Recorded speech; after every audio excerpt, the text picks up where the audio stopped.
You think you know what Schrodinger's cat is? Everyone does. A cat, a box, alive and dead at the same time. You've seen the meme. You've heard it referenced in conversations as a shorthand for uncertainty, for ambiguity, for the strangeness of quantum mechanics. People say it casually. The cat is both alive and dead until you look. Isn't that wild? Isn't that quirky? Isn't quantum physics strange? No. Stop. You don't know what it means. And more importantly, neither do the people who invented the phrase to dismiss it. Because Schrodinger's cat is not a whimsical illustration of quantum weirdness. It is not a metaphor for uncertainty. It is not a way of saying we don't know what's in the box. It is a weapon, a precise, deliberate, philosophically loaded weapon designed by one of the founders of quantum mechanics to expose what he believed was a fundamental crisis at the heart of modern physics. Schrodinger did not propose the cat to explain quantum mechanics. He proposed it to attack quantum mechanics, to show that if you take the theory seriously, if you follow its logic without flinching, you arrive at a conclusion so absurd that something must be deeply wrong with the theory itself. So what is actually in the box? What does the experiment actually claim? And what does it reveal about the nature of reality, observation, and existence itself? Follow this carefully, because the strangeness here is not decorative, it is structural. Begin with something smaller than a cat. Begin with a single atom, specifically a radioactive atom. An atom with an unstable nucleus that will at some point decay. It will emit a particle and transform into a different element. This is not a gradual process. It does not erode slowly like a rock in a river. It happens in a single discrete event. One moment the atom is intact, the next it has decayed. Now ask the question, when does it decay? Your instinct is to say, at some specific moment. There is a fact of the matter. The atom decays at time t. We might not know what t is, but t exists. The atom is either still intact or it has already decayed. It is one or the other. The uncertainty is ours, not the atom's. This is exactly the intuition that quantum mechanics says is wrong. According to quantum mechanics, before you measure the atom, before any interaction occurs that could register its state, the atom does not have a definite state. It is not secretly decayed and we just don't know it. It is not secretly intact and waiting. It exists in a superposition of both states simultaneously. The wave function of the atom is a combination of decayed and not decayed, weighted by probability, but not resolved into either. This is not a statement about our knowledge. It is a statement about reality. The atom, physically, actually, in the territory and not just the map, does not have a definite state until something happens that forces it to have one. That something is measurement, interaction, entanglement with a system large enough to register a definite outcome. And this is where Schrodinger intervenes, with a box and a cat. Here is the setup.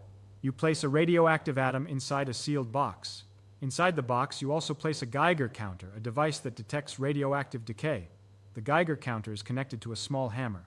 The hammer is suspended above a vial of poison gas.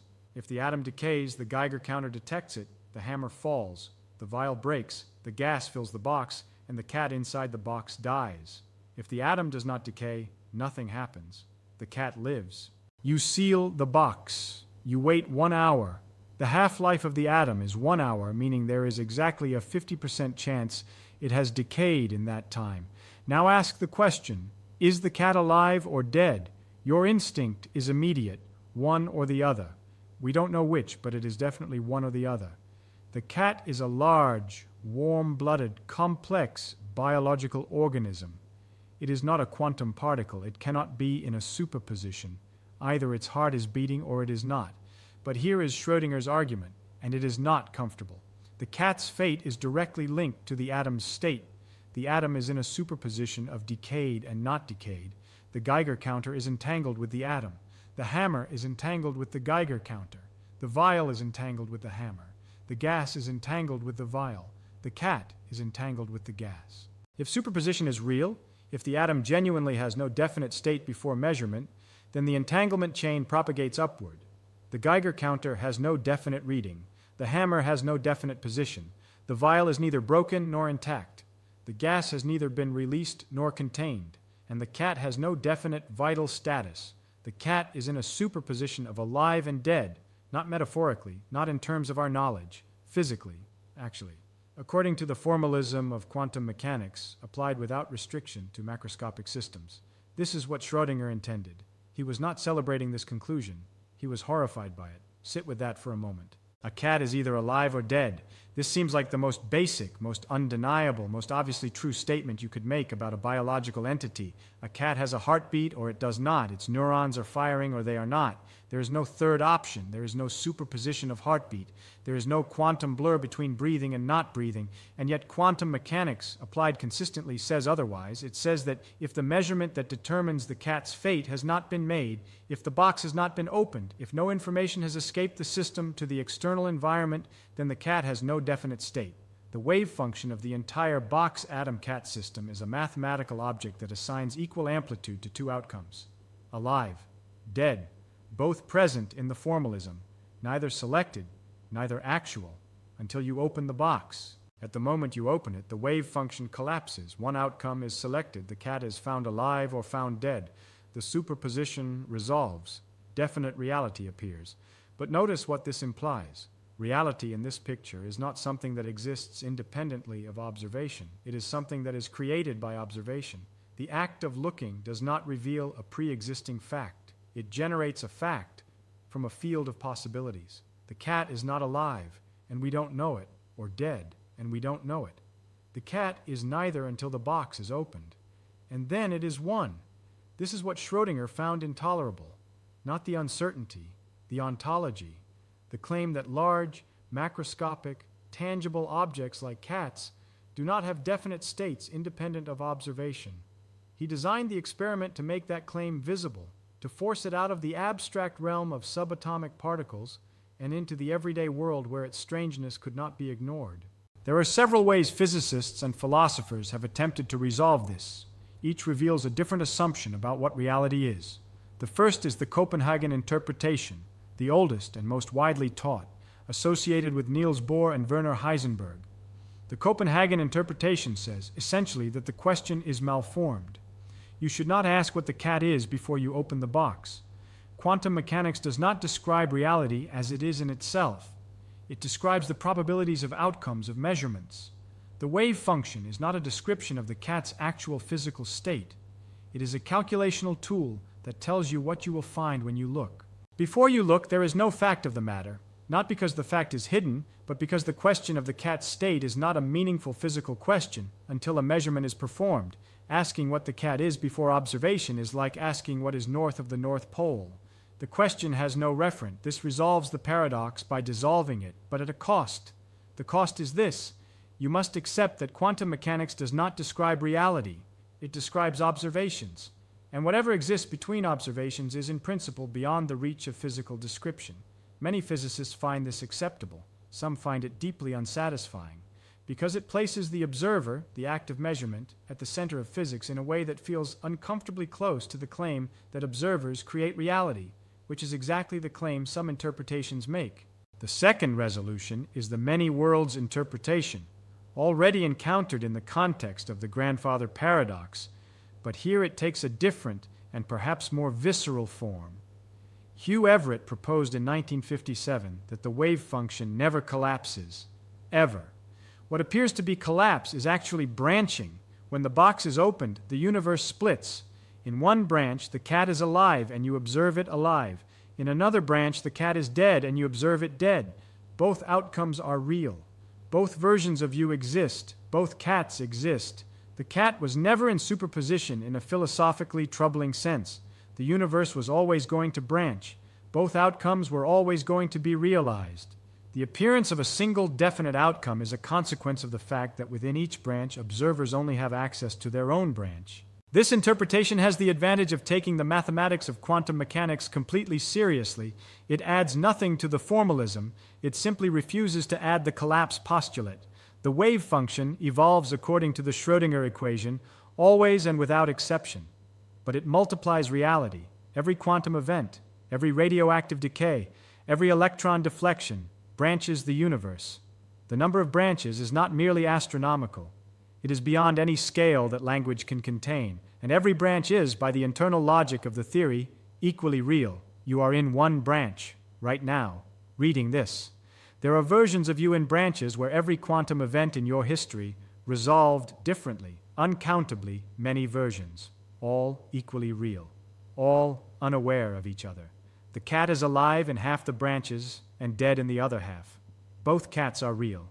Neither is more actual than the other. This dissolves the paradox, but it replaces it with an infinite proliferation of real worlds, each branching from every quantum event in every moment, a structure of such incomprehensible scale that the word universe no longer applies in any singular sense. The third resolution comes not from interpretation, but from physics itself. It is called decoherence. Here's the key insight. Superposition is fragile. A quantum system can maintain a genuine superposition only if it remains completely isolated from its environment. The moment it interacts with anything, with a single photon, with a stray air molecule, with any external degree of freedom, information about its state leaks into the environment. The superposition does not collapse in the dramatic sense, but it becomes, for all practical purposes, inaccessible. The quantum interference that makes superposition real and measurable is destroyed by the entanglement with environmental degrees of freedom. This process is called decoherence, and it happens extraordinarily fast for macroscopic objects. A cat is not an isolated quantum system.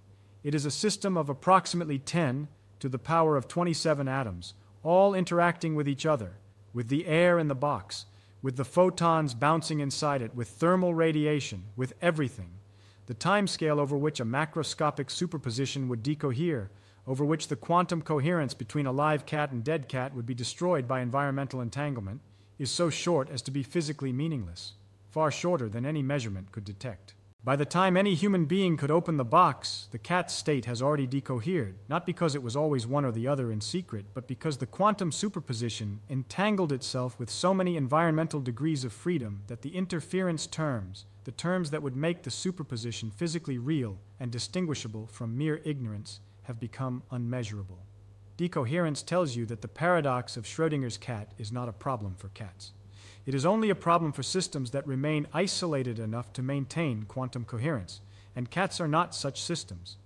The cat, inside the box, is interacting with the air, with the walls, with thermal radiation, with the Geiger counter, with countless environmental degrees of freedom that destroy quantum coherence almost instantaneously. This is reassuring in one sense. It explains why we never see macroscopic superpositions in practice, why cats are always found in definite states, why large objects behave classically.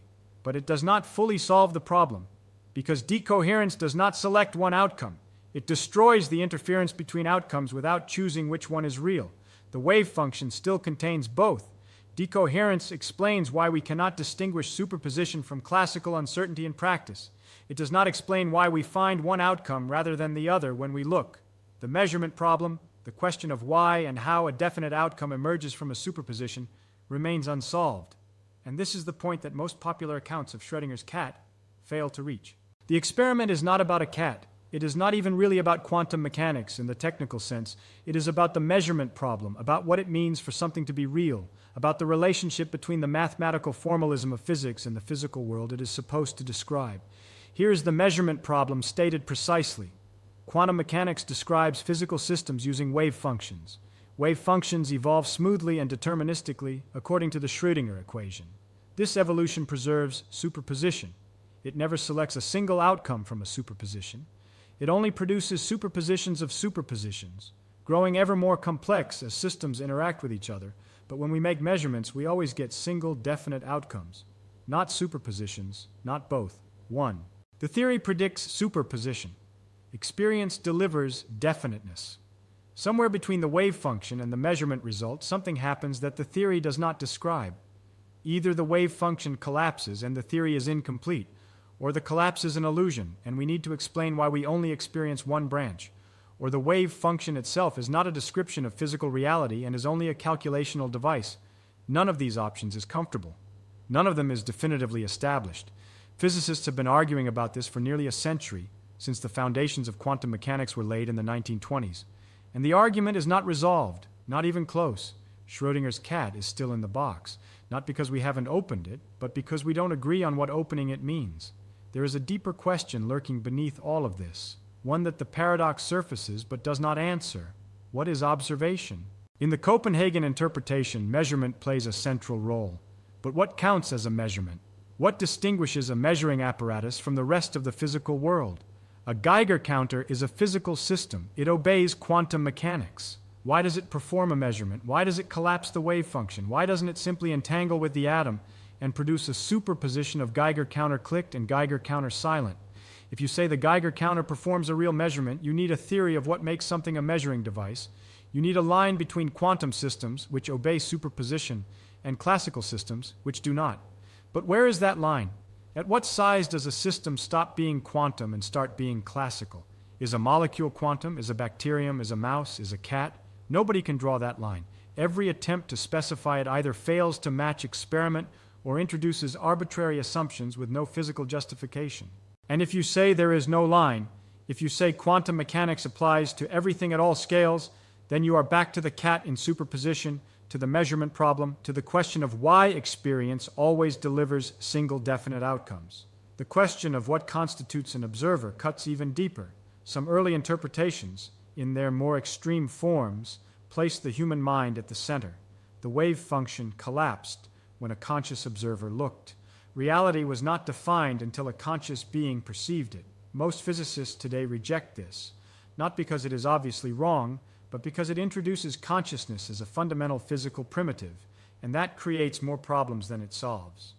We do not have a theory of consciousness. We cannot say what makes something conscious. We cannot say at what level of biological organization consciousness begins, and building physics on a foundation of undefined consciousness is not a resolution, it is a deferral. But the alternative is to say that measurement is just a physical process, that consciousness plays no special role, that wave function collapse, or its equivalent, happens mechanically, through interaction and entanglement. And then you need to explain mechanically why interaction produces one outcome rather than superposition. This circle does not close. Return to the box. You are standing in front of it. The experiment has run for 1 hour. Inside, the atom has either decayed or it has not. The cat has either received the poison or it has not. You are about to open it. What do you believe is inside? If you accept decoherence, you believe the cat is in a definite state that you simply don't know. The quantum superposition collapsed for all practical purposes almost instantaneously due to environmental interaction. The cat is alive or dead. You just don't know which. If you accept many worlds, you believe that both cats exist, that when you open the box you will branch. One version of you will find a living cat, another version will find a dead one. Both are equally real. Neither is more you than the other. If you accept Copenhagen, you believe the question of what is inside before you look is not a meaningful physical question. The cat's state does not exist as a physical fact until your measurement creates it. And if you are honest with yourself, none of these feels right.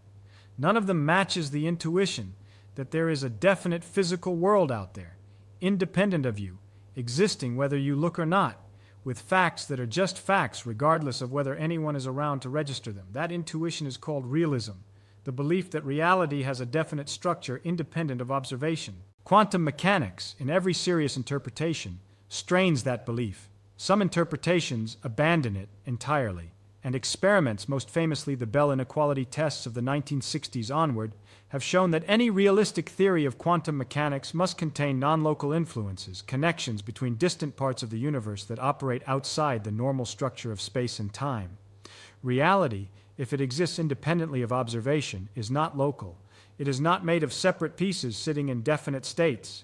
It is non-local, holistic, and fundamentally resistant to the kind of description that treats distant things as independent. You thought the cat was a thought experiment about uncertainty. It is not. Uncertainty is the surface. Beneath it is the question of what physical reality is, whether it exists between observations, whether observation is a physical process or something more, whether the mathematical formalism of our most successful physical theory describes the world or merely predicts what we will find when we interrogate it. These are not questions at the edge of physics, exotic problems for specialists to argue about at conferences. They are foundational. They concern the relationship between the equations we write and the world those equations are supposed to describe, between the map and the territory, between the theory and the thing. And after nearly 100 years, that relationship remains, in its deepest form, unresolved. The wave function of the cat does not care whether you find this uncomfortable. The measurement problem does not apologize for remaining open. The universe does not owe you a clean answer about what it is doing when no one is looking. What Schrodinger gave you was not a puzzle with a solution.